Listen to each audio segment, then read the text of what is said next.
बेला M Trivedi ji ने बाकायदा ये कहा है कि ये सब अधिकार राष्ट्रपति को है, किसी राज्य को नहीं है। तो आप गैर संवैधानिक काम कर रहे हैं।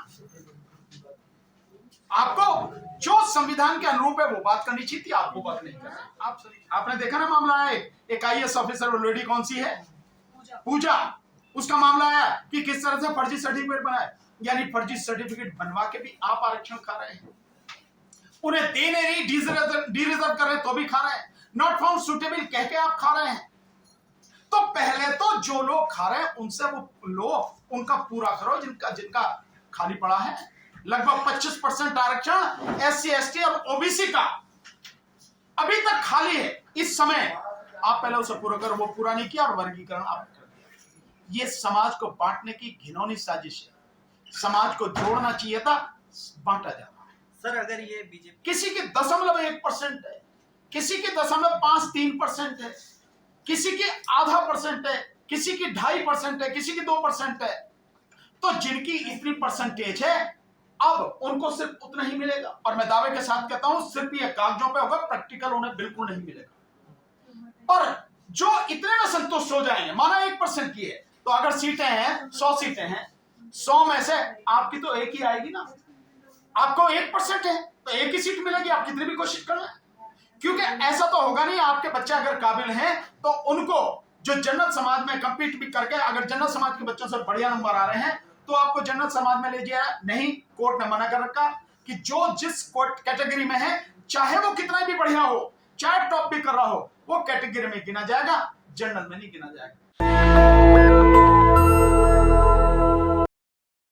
इसमें सबसे बड़ा गैर संवैधानिक ये है कि राज्यों को जो आप अधिकार दे रहे हैं, सुप्रीम कोर्ट जो राज्यों को अधिकार दे रहे हैं कि राज्य भी इसमें सूची में किसी को हटा सकते हैं और किसी को डाल सकते हैं, ये अधिकार राज्यों के पास कभी नहीं था, हो नहीं सकता, गैर संवैधानिक है। जस्टिस बेला एम त्रिवेदी जी ने बाकायदा ये कहा है कि ये सब अधिकार राष्ट्रपति को है, किसी राज्य को नहीं है। तो आप गैर संवैधानिक काम कर रहे हैं।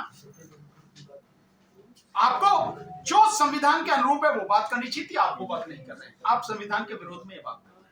लेकिन सर दूसरी बात कि जो लोग इस बात को लेकर खुश है या कोई भी स्थिति है जिनकी समझ रही है, वो ये नहीं समझ पा रहे हैं कि कितना बड़ा नुकसान उनका कर दिया गया। सबसे पहले ये पता सुप्रीम कोर्ट को भी लगाना चाहिए था, और जो लोग इसकी बात कर रहे हैं उन्हें भी पता लगाना चाहिए कि 22.5% आरक्षण SC और ST का, यानी SC का 15%, ST का 22.5%। पहले तो 22.5% पूरा करो, 70 साल में पूरा नहीं किया, मुश्किल से 10-11% पूरा है। और जो लोग इस आरक्षण को खा रहे हैं तब से लेकर अब तक लगातार, और अब तो इस तरह से भी खा रहे हैं कि भाई डी रिजर्व कर दी पोस्टें तो खा रहे हैं, और नकली सर्टिफिकेट बनवा रहे हैं। अभी एक मामला आया ना, आपने देखा ना मामला है, एक आईएएस ऑफिसर, वो लेडी कौन सी है, पूजा, उसका मामला आया कि किस तरह से फर्जी सर्टिफिकेट बनाए, यानी फर्जी सर्टिफिकेट बनवा के भी आप आरक्षण खा रहे हैं।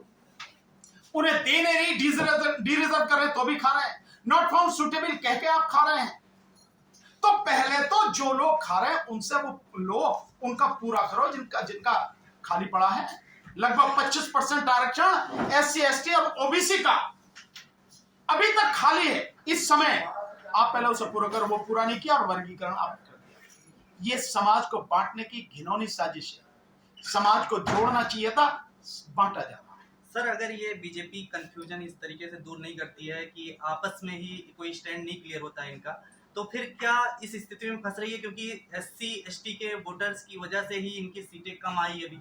नहीं, देखिए वो बिल्कुल इसके पीछे कहीं ना कहीं, मैंने पहले ये बात की ना, कहीं ना कहीं वो स्थिति है कि संविधान और आरक्षण को लेके जिस तरह से SC समाज के लोगों ने, दलित समाज ने जिस तरह से बीजेपी के अगेंस्ट में वोट दिया और उसे जो उस स्थिति में पहुंचा दिया, और अगर बेईमानी जिस तरह की आ रही है, निकल के आ रही है, 5 करोड़ वोटों की गड़बड़ी हुई है, 5 करोड़ वोटें बढ़ाई गई हैं, वो अगर सारी चीजें निकल के आ रही हैं तो साफ है कि ये सरकार 160 के आसपास निपट जानी थी। बीजेपी की सीटें 160 के आसपास निपट जानी थी। जो ये तीनों रिपोर्ट आई है, जो ADR की रिपोर्ट आई है, वोट फॉर डेमोक्रेसी की आई है, और इसके साथ साथ में जो इसके अलग से एक व्यक्ति ने उन्होंने की है, और साथ में जो दवायर ने जो की है सारी 140 सीटों पे गड़बड़ी, इसके हिसाब से जो आंकड़ा आ रहा है कि 5 करोड़ वोटें बढ़ाई गई, 5 करोड़ वोटों की गड़बड़ी की गई, और 538 सीटों पर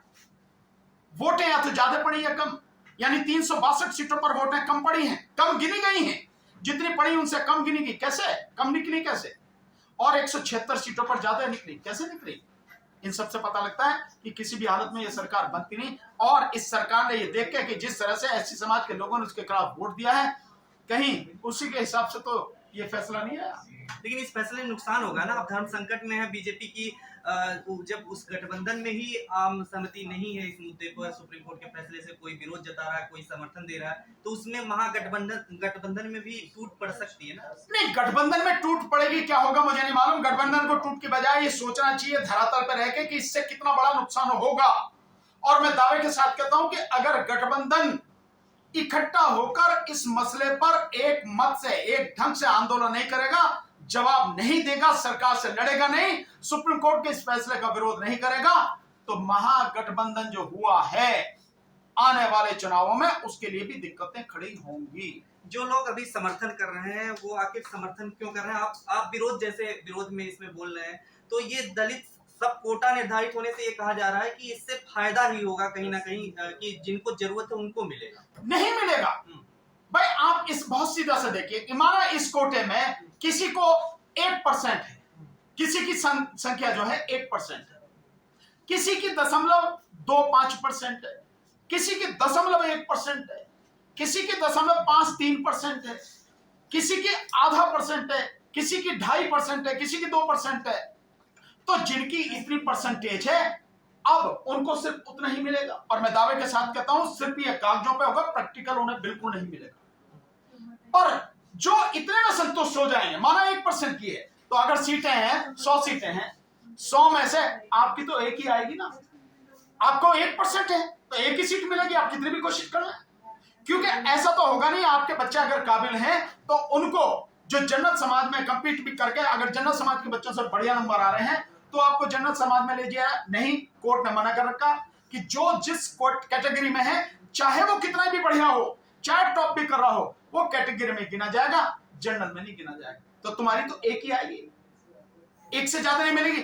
और जब ये 22.5% कोटा है, तो जब आपके बच्चे अगर काबिल हैं तो 22.5 में से 22.5 आप ही ले जाते ना, अगर आपके बच्चे काबिल होते।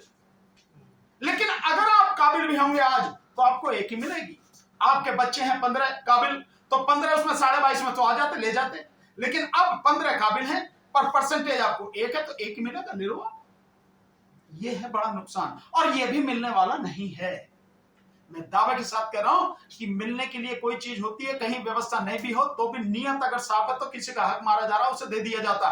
पर यहां तो नियत ही गंदी है, यहां तो सरकार ही बेईमानी से बनाई जा रही है और अपने यारों को दिया जा रहा सब कुछ।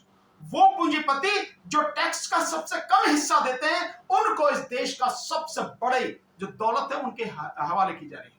और जो सबसे ज्यादा टैक्स का हिस्सा देते हैं, निम्न मध्यम वर्ग के जो लोग हैं, उनको कुछ नहीं दिया गया।